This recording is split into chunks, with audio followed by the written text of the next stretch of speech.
EFM paper Indian banking and financial system, भारतीय banking एवं वित्तीय व्यवस्था। इसमें आज हम चैप्टर पढ़ रहे हैं 9th, बैंकिंग क्षेत्र में नव परिवर्तन, innovations in banking sector.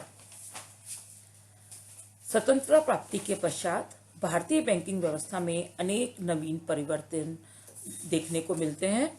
Banking कार्य और व्यवहार, सिद्धांत और अवधारणाओं, प्रक्रियाओं और विधियों में इतना भारी बदलाव आया है कि भारतीय बैंकिंग का जो क्षितिज है वो 1990 के दशक से बहुत अधिक भिन्न नजर आने लगा है।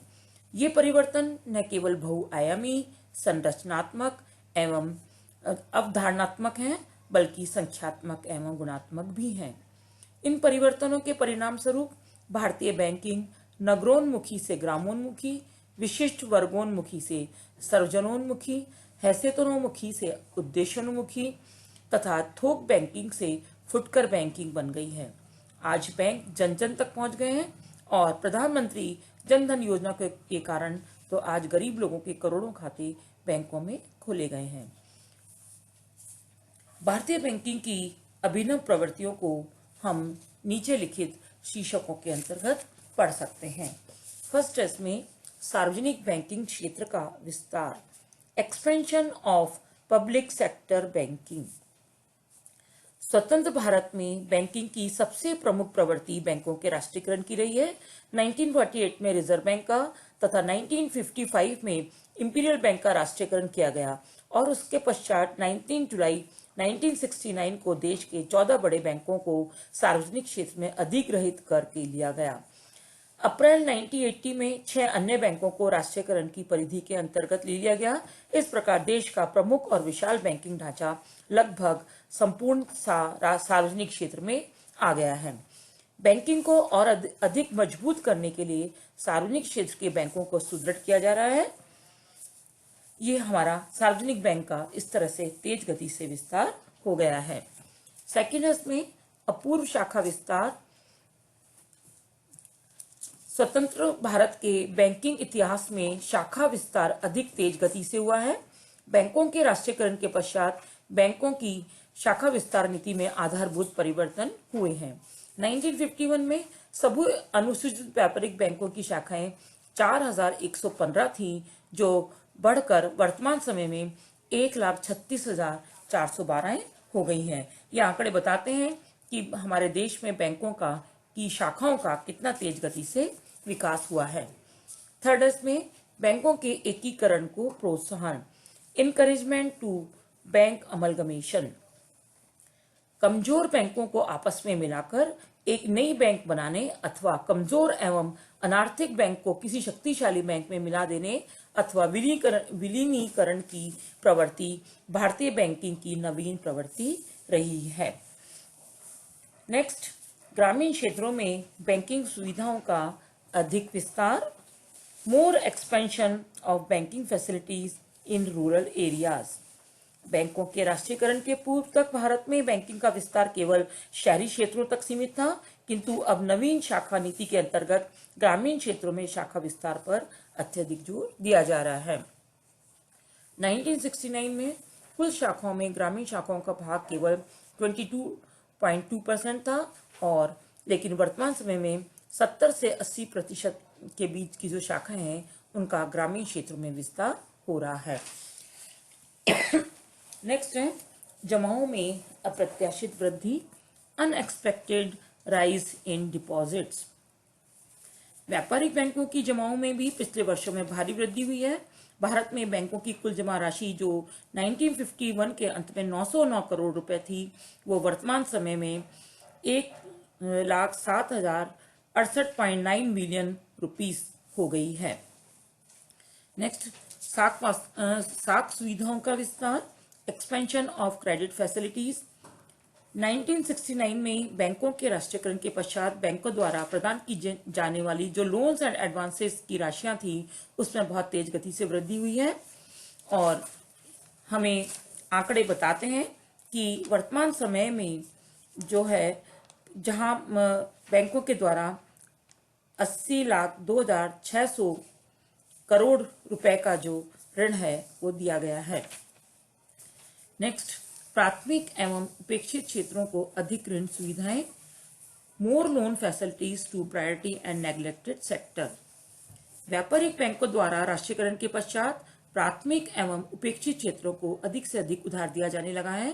पहले इनको कुल साख का एक छोटा सा हिस्सा ही प्राप्त होता था, किंतु अब राष्ट्रीय नीति निर्देश के अनुसार बैंकों के लिए अपनी कुल जमाओं का कम से कम 40% भाग प्रायोरिटी सेक्टर्स को दिया जाना अनिवार्य हो गया है।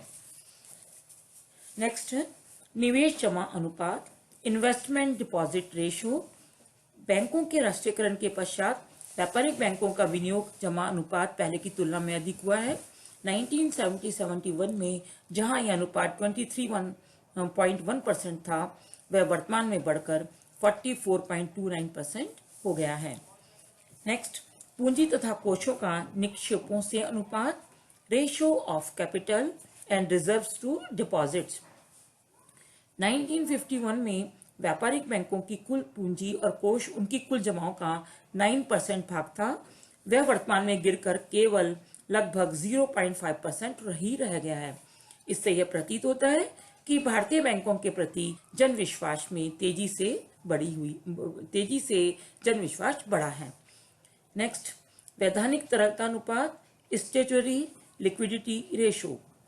भारत में प्रत्येक अनुसूचित व्यापारिक बैंक को अपनी कुल जमाओं का एक निश्चित प्रतिशत तरल कोषों के रूप में रखना होता है। वर्तमान समय में जो SLR है वह 18% कर दिया गया है। नेक्स्ट, जमा बीमा योजना, डिपॉजिट इंश्योरेंस। बैंकों के प्रति गिरते जन विश्वास को रोकने के लिए 1 जनवरी 1962 को जमा बीमा तथा साख गारंटी निगम स्थापना की गई। 1 मई 1993 से प्रत्येक जमाकर्ता की 1 लाख रुपए तक की जमा राशि सुरक्षित थी। वर्तमान में यह राशि बढ़कर 5 लाख रुपए कर दी गई है। नेक्स्ट, रिजर्व बैंक का बढ़ता हुआ नियंत्रण, इंक्रीजिंग कंट्रोल ऑफ RBI। भारतीय बैंकिंग अधिनियम 1949 और reserve bank of India act 1934 में समय समय पर किए गए संशोधनों के कारण रिजर्व बैंक का बैंकों पर नियंत्रण पहले से काफी अधिक बढ़ गया है। नेक्स्ट, अग्रणी बैंक योजना। सबसे पहले हमें देखना होगा अग्रणी बैंक या लीड बैंक हम किसे कहते हैं। अग्रणी बैंक वह बैंक है जिसे एक या एक से अधिक जिलों में बैंकिंग विकास तथा आर्थिक विकास एवं सुविधाओं का अग्रणी उत्तरदायी सौंपा गया है। रिजर्व बैंक ने नरीमन समिति की सिफारिशों को स्वीकार करते हुए देश के 335 जिलों को 17 बैंकों के सुपुर्द कर दिया। प्रत्येक बैंक के हिस्से में जो जिला आया वह उस जिले का अग्रणी बैंक कहलाता है। नेक्स्ट, नवीन आकर्षक योजनाएं, न्यू एट्रैक्टिव प्लान्स। व्यापारिक बैंकों के द्वारा हाल ही में सामान्य जनता को अधिक से अधिक लाभ पहुंचाने की दृष्टि से कई नवीन योजनाओं को प्रारंभ किया गया है।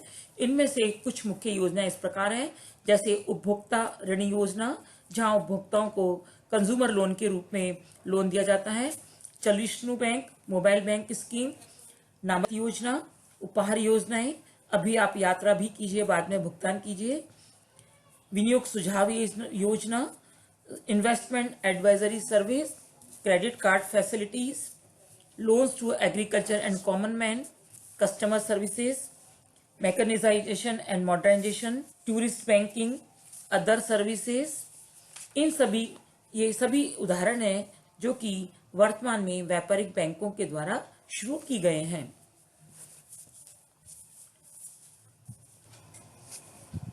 नेक्स्ट, हिंदी भाषा को प्रक्षय एवं प्रोत्साहन, protection and promotion of Hindi language.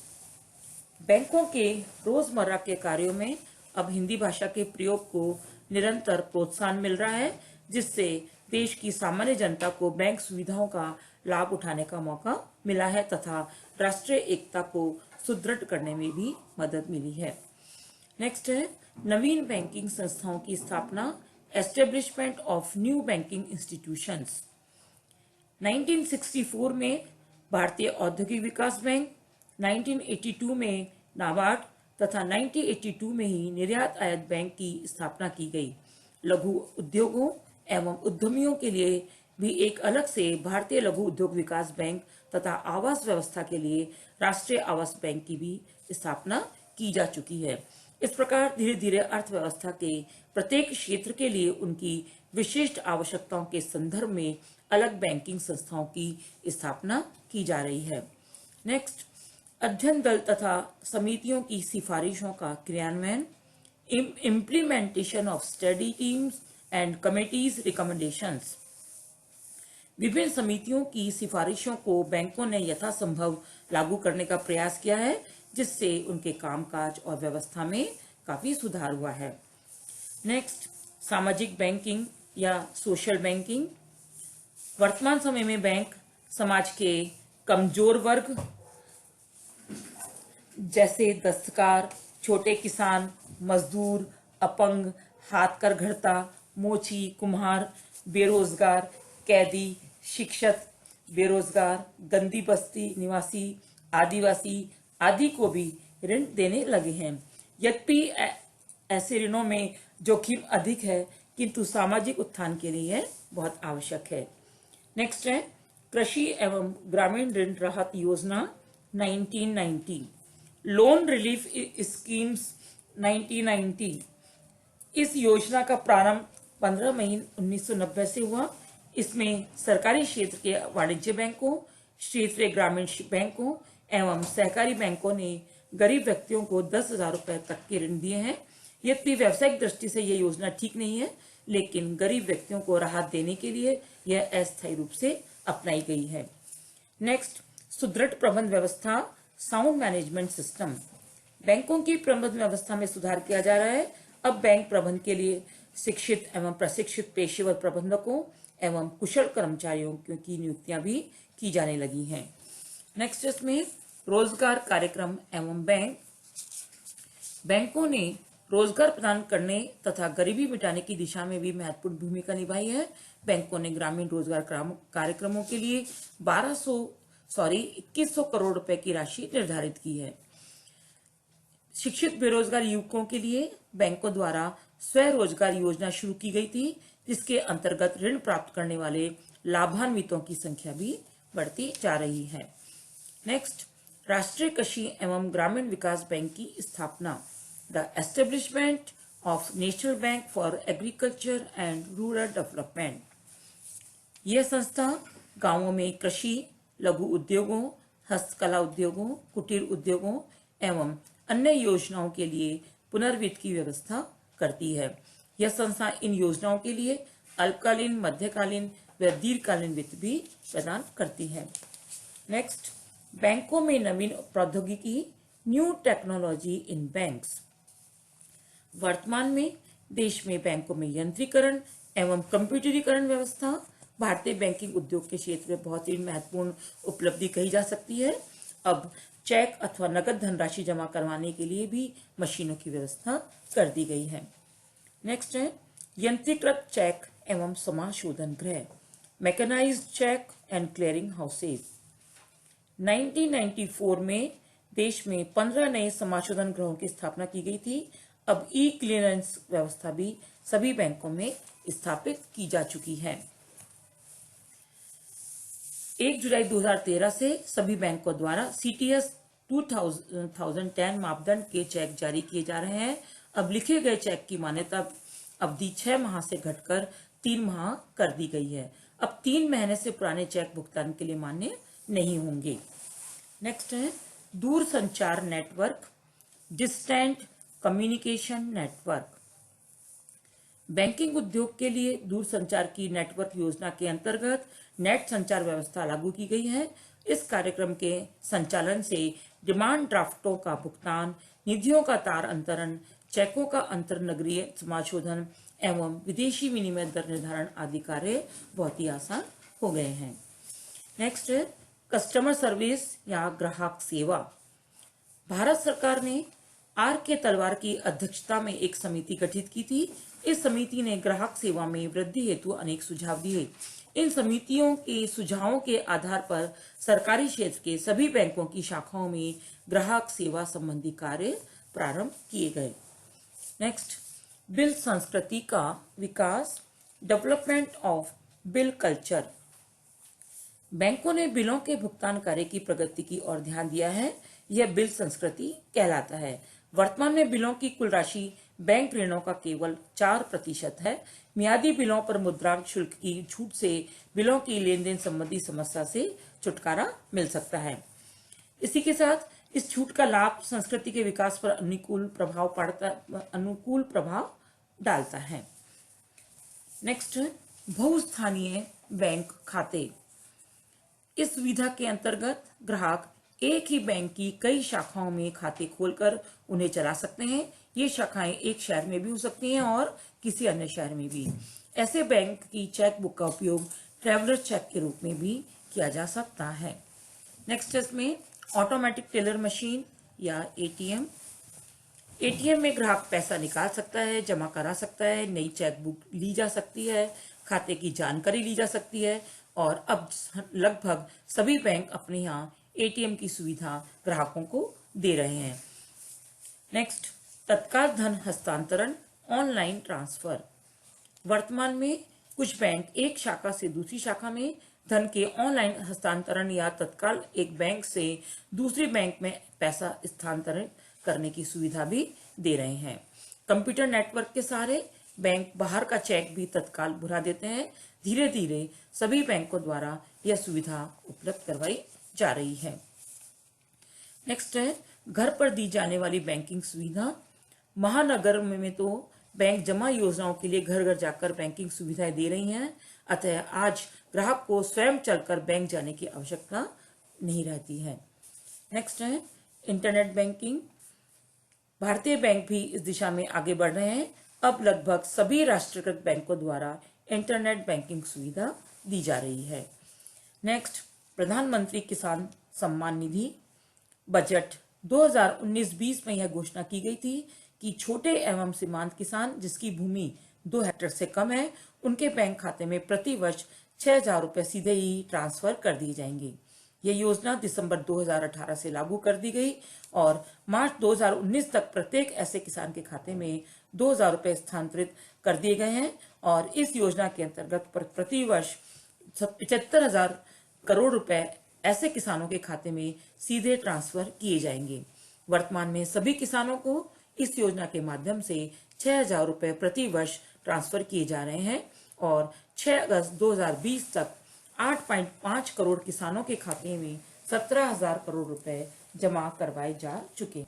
And last test में किसान इंफ्रास्ट्रक्चर डेवलपमेंट फंड 9 अगस्त 2020 को किसानों को बड़ी राहत देते हुए प्रधानमंत्री श्री नरेंद्र मोदी जी ने 1 लाख करोड़ रुपए से किसान आधारभूत विकास कोष की स्थापना करने की घोषणा की है, जिससे किसानों को समय समय पर वित्तीय सुविधाएं मिल सकेगी तथा वह इन सभी कार्यों से लाभान्वित हो सकेंगे।